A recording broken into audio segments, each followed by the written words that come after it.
Good evening, ma'am. Good evening, Ashwath.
Good evening, class. Good evening, ma'am. Okay. So today we'll be starting out with a new lesson. And I want you all to also tell me if you can't hear me as I'm still sick and I can't talk loud. So yeah, I hope my screen is visible. Okay, so any idea what our lesson is about? No, ma'am. Okay, so can anybody of you list out any 5 basic things that you need in your everyday life to survive?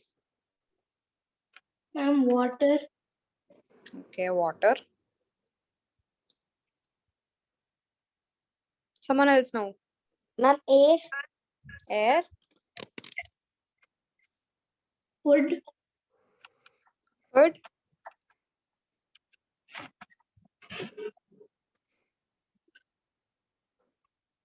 What else do you need? Ma'am, shelter. Shelter, very good. Then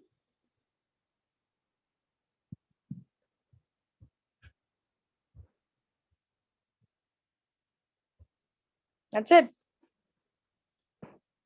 So if they give you food, water, shelter, Ma'am, air, clothes. clothes, very good. Then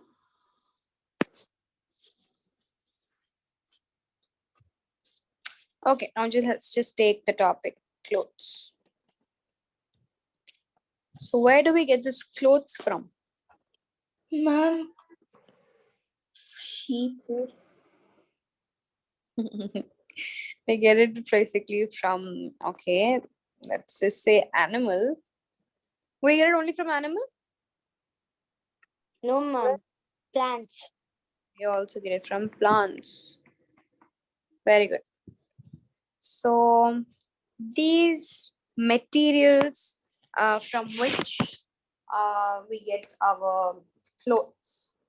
You can see that your cloth, for example, you're getting it from the plant. Do you get your dress directly like this from the plant? No, ma'am. What do you get it as?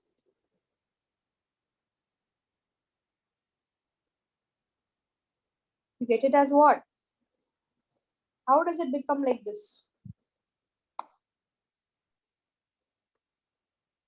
How does it become a dress? Stitching. How does it become a teacher? Stitching. Okay. Stitching what? Cloth. So you're getting the cloth from the plant directly like this. Yes, ma'am. Okay. So from the plants will give you directly a cloth like this. Is it? How many of you agree?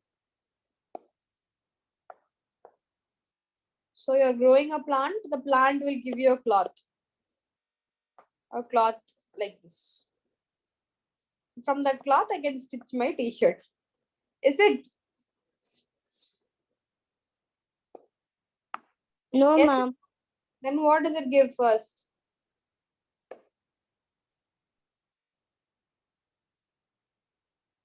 Think.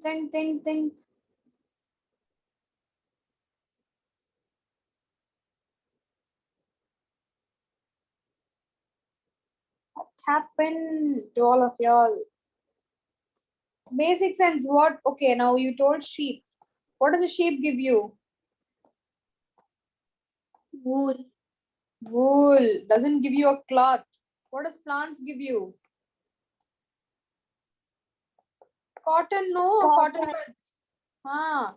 Now from the cottons will all be like puffy, like this they will be.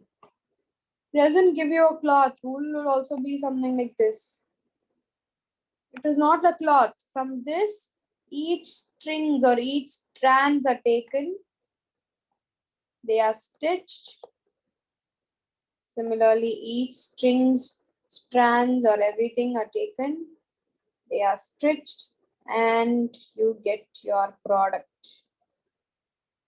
Get it? So this string or thread that you make from the cotton or the wool is called as fiber, and the fiber is converted or stitched into fabric. From where your lesson comes, fiber to fabric.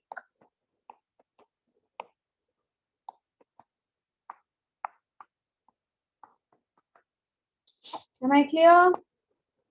Now you know what the difference between fiber and fabric is. So fiber is like the basic material and fabric is like the end product. Okay.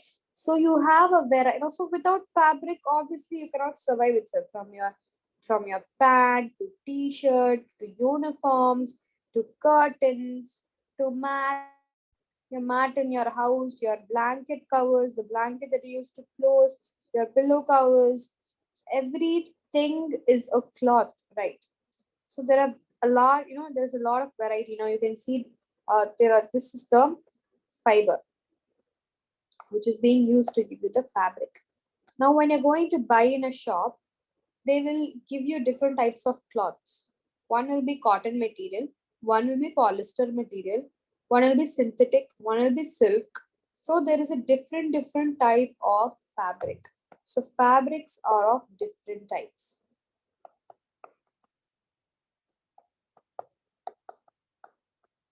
So I want you all to find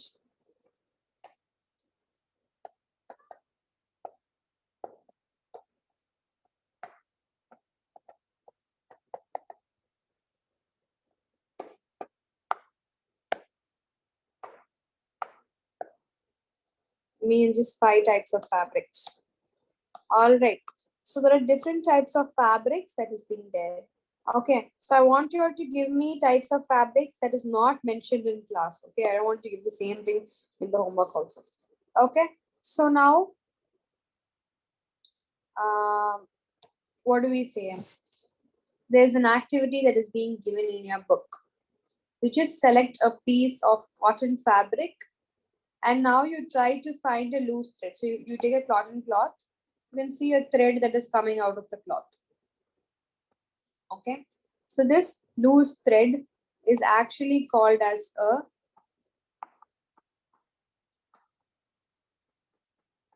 this is the cotton. Okay.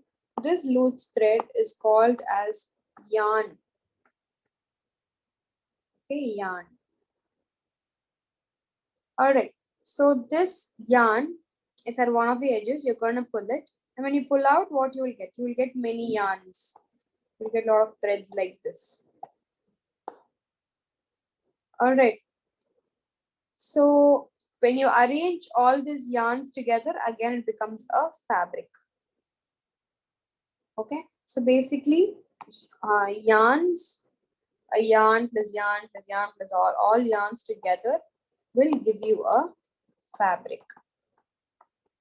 So fabric can be made only by multiplying a large number of the basic materials, that is your fiber.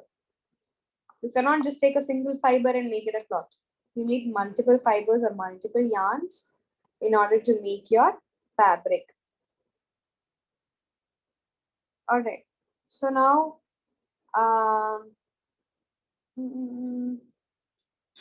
okay. So have you ever, like in your mom's shawl or anything, have you ever taken a thread out of it?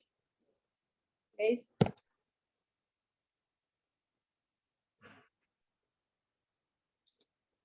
Have you, it's time for me to break my fast also.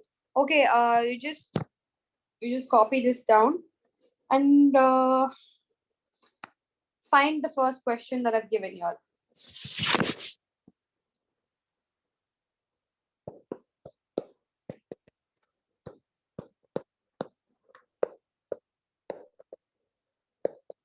These 2 questions, I want you all to find the answer, use the internet or anything and find the answer and keep. I'll just break my fast and I'll be as soon as possible. Okay. Okay, class. Hello. Yes, ma'am. Okay, ma'am. Okay. I know this lesson is pretty boring, guys. Last lesson was very interesting. This lesson is very dry. It's very boring, I know, but let's bear with it. We'll finish it off soon, okay? So try to find the answers for these 2 questions. I'll be back soon.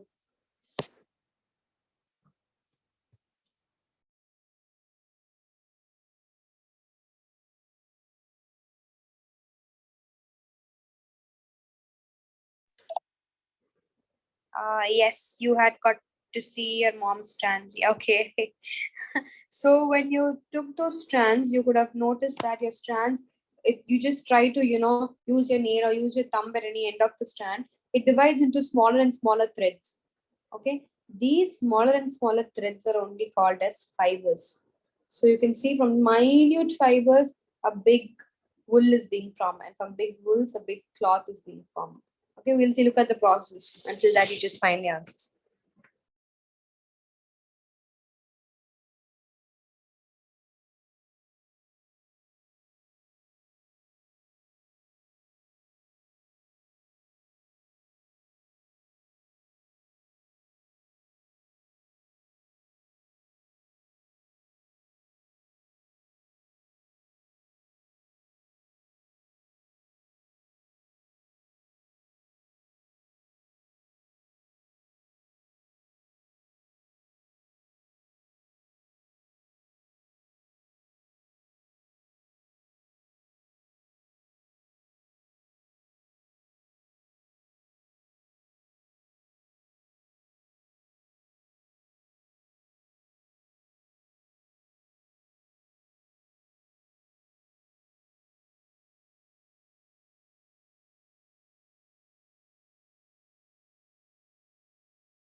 class. It took a while. Did you guys find the answers?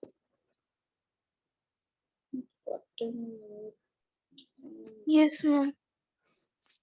Okay, what did you guys find?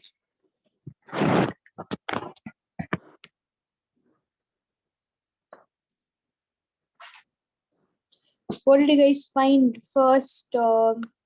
Deepika, can you tell me? Deepika's there in class, right? Is Deepika there?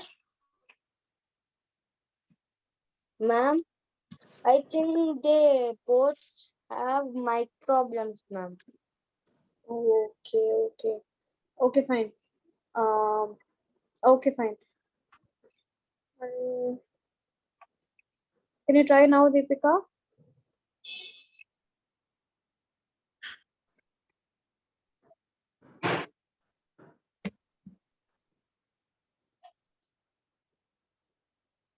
What about now? Are you able to unmute now?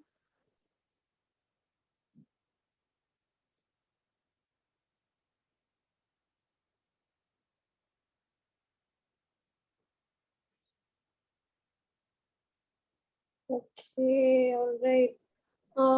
Fine. Do you guys have access to WhatsApp right now? Deepika?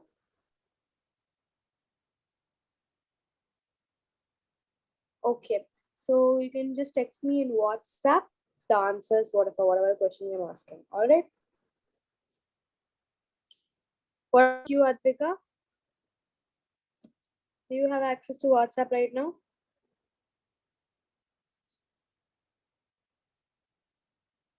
Advika, do you have access to WhatsApp right now?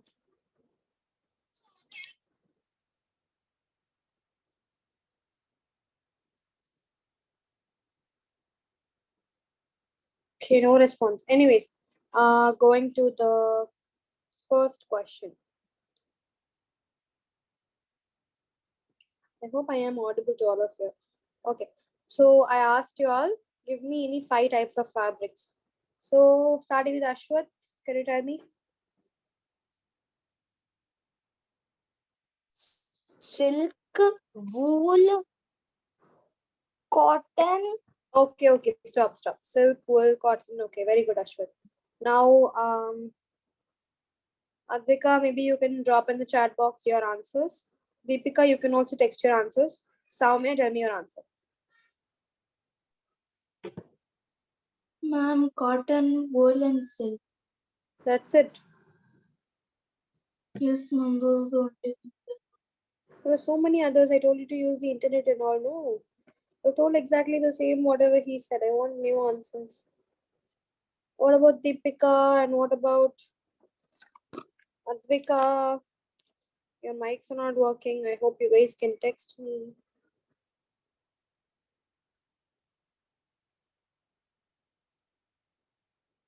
Waiting for all of your answers.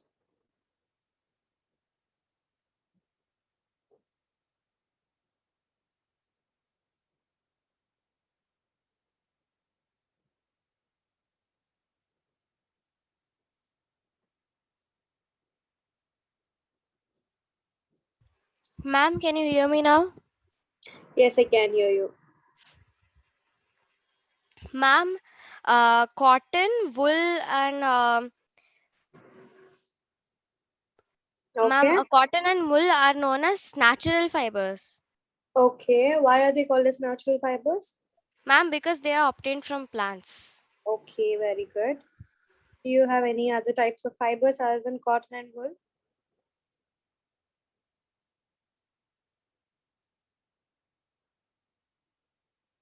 Do you know any other fibers than cotton and wool?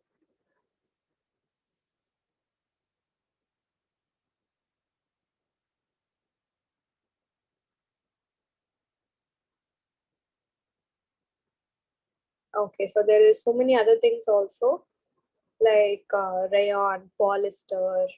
Okay, you have chiffon material, then you have jeans material. No, that's denim material. Then you have from the like you have crepe material, silk,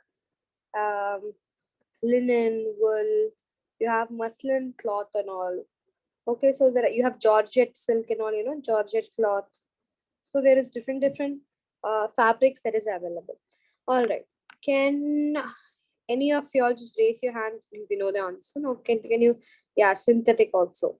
Can you all tell me how is this fiber obtained? How do we get this fiber? Since I asked you to search for it, how many of you did raise your hand?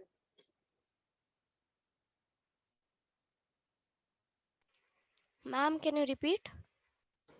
How is fiber obtained? How many of you searched for the answer and got Ma'am, the answer? there's something known as cellulose, right? Okay, what is the cellulose? Ma'am, it is found in plants when cotton, I mean, I don't know. I just heard about cellulose. Okay, I actually asked you all to search for it. Yeah, Atvika, since you have raised your hand, it would be useful if you type your answer.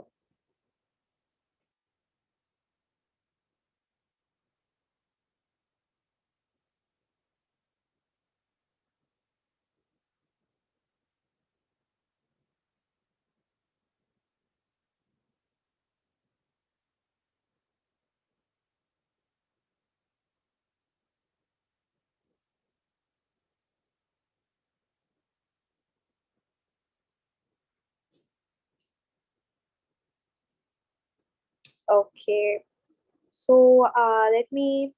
Okay, have you guys heard how silk is made or silk is obtained from animals? Have you heard of that, or have you ever heard Ma'am, of ma'am, ma'am, silkworm. silkworm? Very good. So, what this silkworm does, from silkworm only, we get silk. Okay. So we're going to see a video now.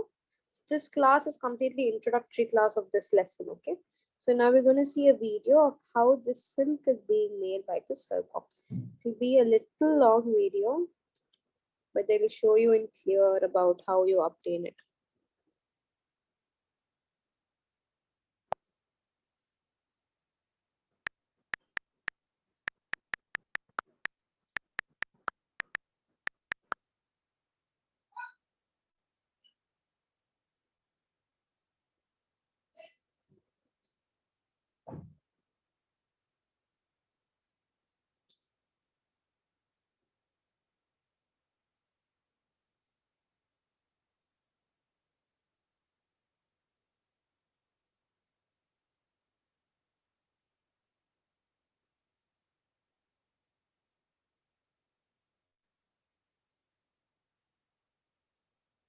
Culture. Now, from this point, the girl. I hope the screen is visible to all. So, I'm going to talk about an exquisite one next. It's called silk. It's what makes your mom's pattu saris from Kanjivaram and your dad's Chinese silk tie. So, you would have heard about this phrase, right? It's as smooth as silk. Is a very expensive, smooth fabric and also a really strong one. Because why do I call it strong? Because a silk rope is actually stronger than an equally thick metal wire.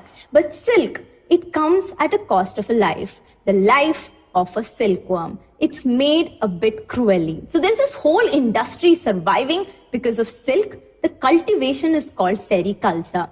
Now the tiny eggs of the silkworm. Okay, so maybe while looking at the video itself, you guys can also take running notes, like notes of whatever she's saying. Like she said, sericulture is the name of the process of getting silk from the silkworm. So I'm going back again, note it down. I'll be asking, I'm not just simply showing you the video, I'll be asking little questions from this, okay? So listen carefully also. Are the screen is visible to all of you? Yes. The life of a silkworm. It's made a bit cruelly. So there's this whole industry surviving because of silk. The cultivation is called sericulture. Now the tiny eggs of the silkworm moth are incubated till they hatch into something called larva. At this point, the larva is about a quarter of an inch long. Remember the size, it's really important, just a quarter of an inch. Now once they are hatched, the larva is placed under a fine gauze layer and fed huge amount of chopped mulberry leaves, during which time they actually shed their skin 4 times. The larvae which feed on mulberry leaves produce the finest of the finest silk. The larva will eat 50,000 times its initial weight in plant material. So for about 6 weeks, the silkworm eats continuously and grows to a maximum size of 3 inches at 6 weeks. Then it stops eating, changes color, and is about 10,000 times heavier than when it's hatched. The silkworm is now ready to spin a silk cocoon. A single silkworm pupa can produce up to 15 meters of fiber per minute. So the silkworm attaches itself to a compartmented frame, a twig, a tree, a shrub in a rearing house to spin a silk cocoon over a 3 to 8 day period. This period is called pupating, and steadily over the next 4 days, silkworm will rotate its body in a figure 8 movement 300,000 times, constructing a cocoon and producing about a kilometer of silk filament. So now we need to reel out this filament, and this is when we get to the cruel part. The cocoon is treated with hot air, steam, or boiling water. The silk is then unbound from the cocoon by delicately and carefully unwinding or reeling these filaments from 4 to 8 cocoons at one time, sometimes with a slight twist to create a single strand. So this is how it's actually done. Now the amount of usable silk in each cocoon, if you ask me, it's really small, because it takes 10 kgs of cocoon to obtain 1 kg of silk. Oh, and a silk dress requires about 70 kgs of mulberry tree leaves. So lot of raw material going into that silk dress. So the Chinese were the first to discover the use of silk. It was a closely guarded secret by them for over 1,000 years. In fact, the earliest evidence of silk was found at the sites of the Yangshao culture in Xia County, Shanxi, where a silk cocoon was found cut up in half by a sharp knife dating back 4,000 to 3,000 BCE. This species was identified as the Bombyx mori. Now from the Chinese, the secret spread to the Koreans, the Japanese, and the Indians. And that's how mom's pattu sari came into existence. So the whole discovery of silk has some interesting fairy tale stories. So let's just get into one of them. A long time ago, in the 27th century BCE, a silkworm's cocoon fell into the teacup of the Empress Lizu. She wanted to remove it from her drink. How did she do that? The 14-year-old Empress began to unroll the thread of the silk cocoon. She then had an idea. Hey, let's weave it. And voila, she had beautiful dresses made. And having observed the life of the silkworm on the recommendation of her husband, the Yellow Emperor, she began to instruct, her entourage in the art of raising silkworms, what we now, call sericulture. Now, from this point, the girl became the goddess of silk in Chinese mythology. Silk eventually left China on the heir of a princess who was promised to a prince, the Prince of Khotan. This happened in the early 1st century, AD.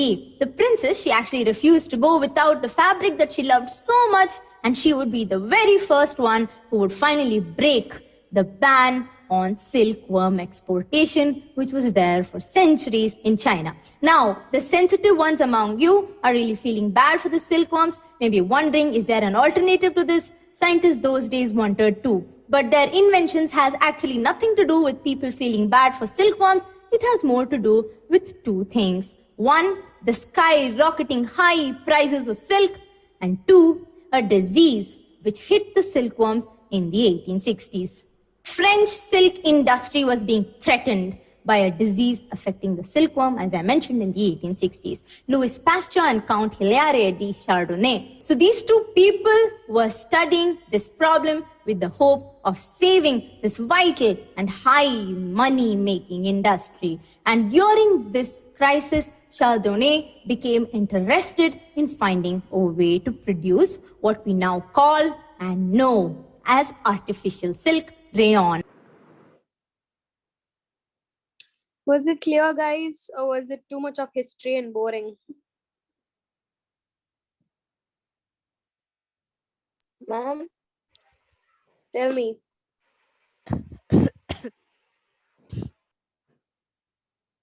Tell me, Ram. Ma'am, it was a little history. Yeah, I know. For me also, it was a bit boring. Too much she was talking, no? You must have seen that mom wears beautiful soft Maybe and this will be a little interesting. We'll see this or we'll stop again if she talks history, okay? shiny Okay. saris on special occasions. The texture, beauty, and the luster of the fabric grabs a lot of attention and appreciation. But what is this fabric exactly? It's nothing but silk. Yes, we have come across this term several times. Let us now understand what silk is and how the fibers are obtained. To start with, can you tell me the source of silk fibers? Is it a plant? Get threads from such tiny It's the creatures? same thing again. It's not dot. We'll look for real images. Yeah, maybe this will help.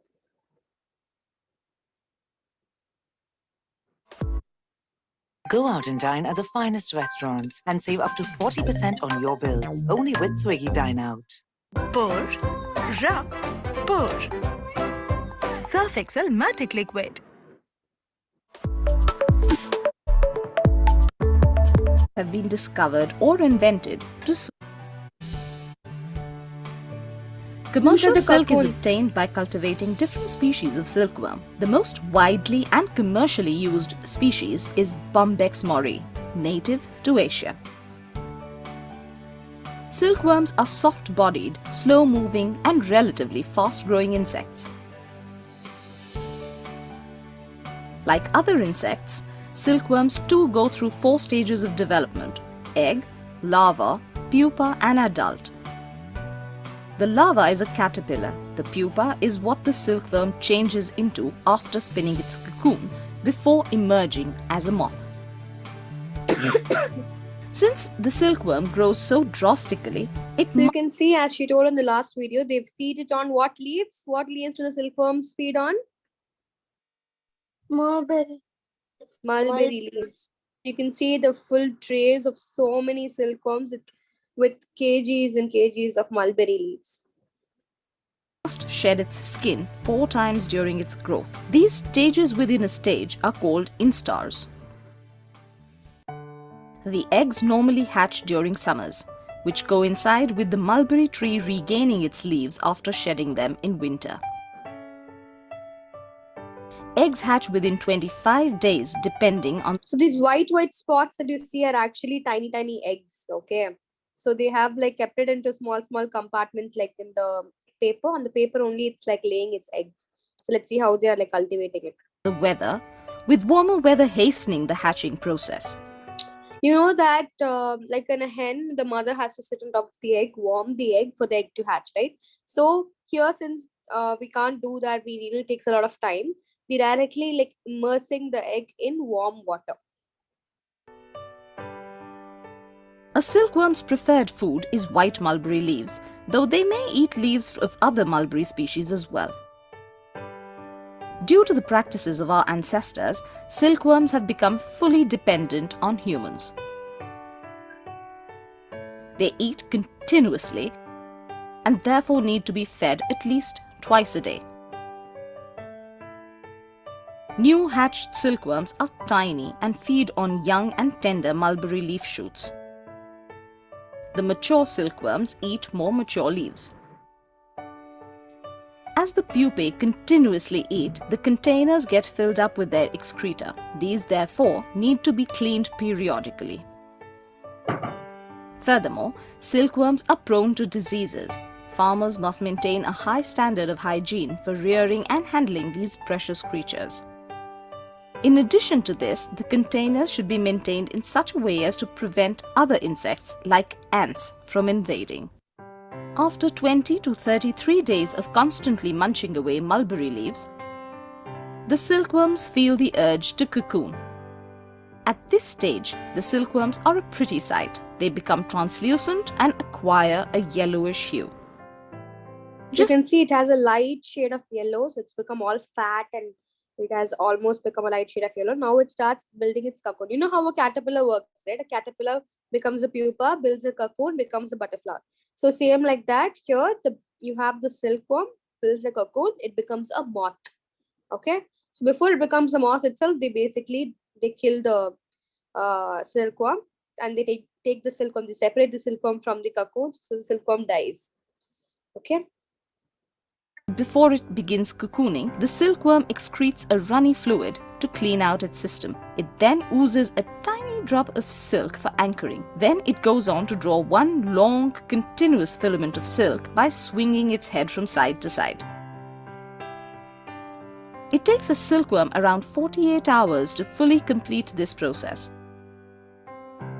The result is a perfectly ovate cocoon made of a single continuous So strand. here you can see It takes that a silkworm been, around 48 they hours. have put a shape, like a bendy shape they have been provided for the silk worms. So what they do is they weave the cocoon and all the cocoons will fall downwards.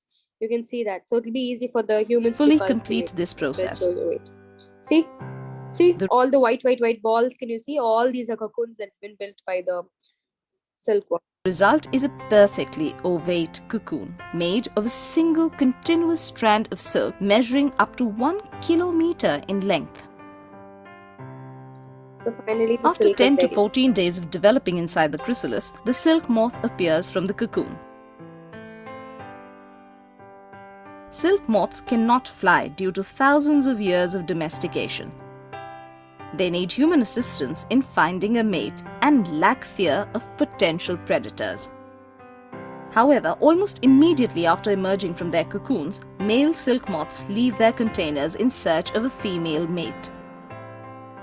Olfactory hairs on the male's antennae help them detect pheromones released by the females. It is easy to distinguish between the male and So you can see that the moth is actually growing out. So this happens, yeah, moths do grow out, but at the same time, if like hundreds of moths are being grown, hundreds of silkworms also die at the same time. female silk moths due to the slightly larger abdomen of the females. The males also tend to be more active. The average lifespan of silk moths is a paltry 5 to 10 days, even though males generally live longer than their female counterparts. So they die in approximately 5 to 10 After days. mating, a female moth will lay between 300 to 500 all the eggs before dying. The male moths, if not too old, continue to search for another mate. Reeling, or the process of drawing silk yarn, should be started before silk moths emerge from their cocoons. Once the moths emerge, the shell is of no use because the adult emerges by piercing the cocoon shell. To prevent this, cocoons are either dried in a dryer or stifled in steam. This action kills the pupae inside, thereby allowing farmers to obtain. See, can you hear? They're saying that they boil it because they don't let the male normally not to come out. They let only a few number of males or few number of females to come out just for the laying of egg. Okay, if they got the egg, the other rest, for example, you have like 1,000 of the silk worms being eaten and building of cocoon. They will keep 500 for coming out, and 500 they'll kill it. They'll boil it. What will happen after they boil it? The inside pupa will die, and they'll just take out the body of the pupa and they'll use the silkworm's woven nest. And whereas the ones where they let the moth come out, so when the moth comes out, it's only for laying egg purpose. The cocoon will be of no more use because the male moth or female moth, it comes out only by piercing the cocoon, which makes the cocoon useless. More cocoons fit for reeling. Before reeling, the cocoons are processed in hot water at 95 to 97 degrees Celsius for 10 to 15 minutes. This cooking makes the unwinding easier without breaking the thread. In India, silk is reeled on country-type charkhas or spinning wheels. The silk thus produced is substandard, uneven, and carries many slubs. Improved cottage-type or large-scale basins for the extraction of superior quality fiber have been introduced in recent years. Once the silk is reeled, weavers and tailors put in their creativity, art and labor to create gorgeous drapes and fabrics to cater to the demands of the market. This sums up the story of how your favorite gown or gorgeous sari came into being.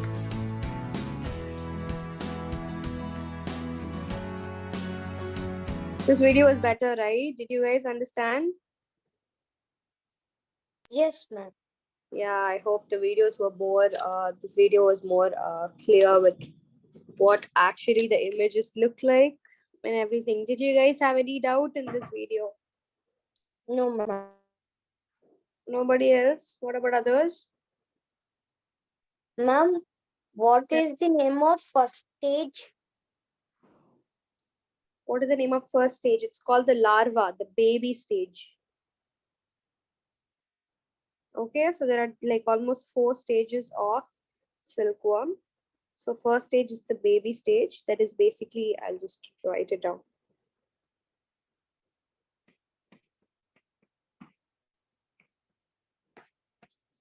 The first stage is actually the egg stage. From the egg only this thing will come, right? So it'll egg and then it hatches and it becomes a larva or a silkworm. And once it's a silkworm, it will build the cocoon and finally it becomes a pupa. These are the 4 stages it goes through in order to become an adult, which is called the moth. Am I clear? Yes, ma'am. Okay. Okay. So there's not much to write. This when I'm taking class itself, you guys can make running notes because there's no much for me to write. You can just and also like I'm going to repeat the same thing again and again. So you can just take notes of whatever I'm saying. So I already told you what these fibers are. Okay. So these fabrics, they are made up of all these yarns, as I mentioned. And yarns are again made up into fibers. Look at the difference. Fabrics are made from yarns that are converted into fibers. So yarns are converted into fibers and fibers are converted to fabrics. It goes like that. Okay. So you have fibers in some fabrics, such as you have jute, cotton, silk, wool. All these are obtained from plants and animals. So the ones that you get, or any cloth material that you get from plants and animals, are known as natural fibers. Okay. So cotton and jute is example of the ones that you get from the plants. Whereas wool and silk that you get from the animals. Whereas wool is from the sheep and the silk is from the silkworm. So wool is obtained from the fleece of the sheep or the goat, and it is also, you also use it from the hair of the rabbits also in some regions. Okay. So from camels and all also they sometimes take, okay, the skin of the camel and all that. And then you also have silk fiber that is got from the silkworm that I showed you the video about. So for thousands of years, natural fibers, they were the only ones that was available for making the fabrics. Okay, so earlier and all, there was no any other cloth sources. Only these natural fibers were the sources. So in the last 100 years or so only, fibers are made from chemical substances. So which is not obtained from the plant or animal source. Okay. So the substances that is not from plants or animal sources are known as synthetic fibers. What are they called as? Synthetic fibers. Synthetic fibers. So the ones that you get from plants and animals are known as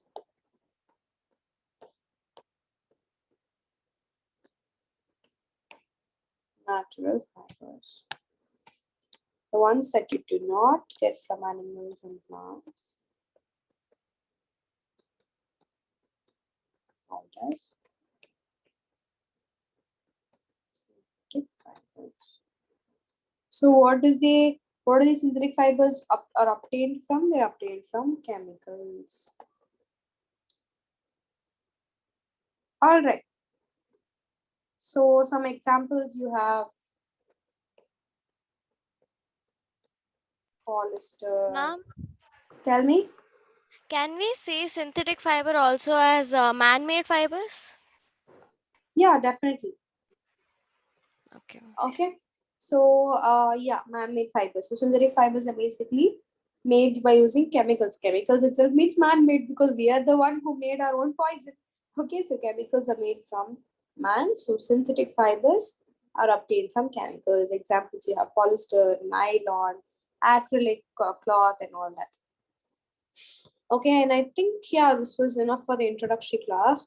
So in next class, it is day after tomorrow. Now I want you to also give me, now this was the homework that you already did. So now explain, note on your homework question. Ma'am, is polyester also man-made? Yes, it is also man-made.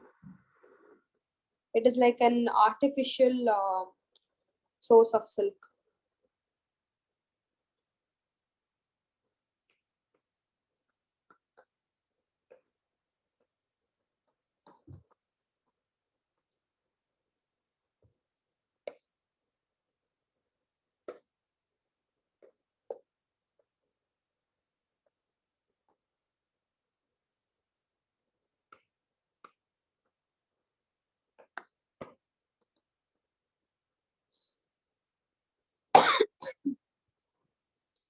These two will be your questions. You can note it down.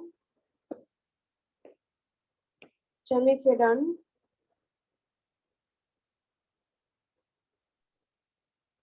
Ma'am, this five and this one give 5 types of fabric fiber. That you already answer in class. No, that's not required. These two are enough.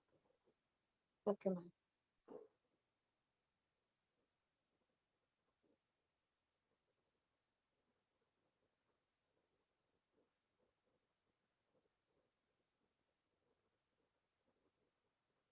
Next class, we're going to see in detail about some of the plant fibers.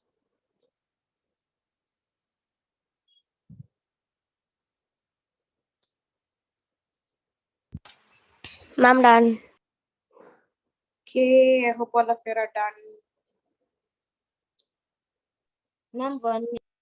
Yeah.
Over, ma'am.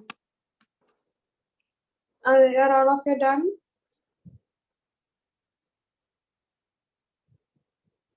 Class? I hope all are done. Yes. Yeah, Deepika, Soumya, all of you are done? Yes, ma'am. Okay, we'll meet in next class then. Bye. Bye, ma'am. Bye-bye.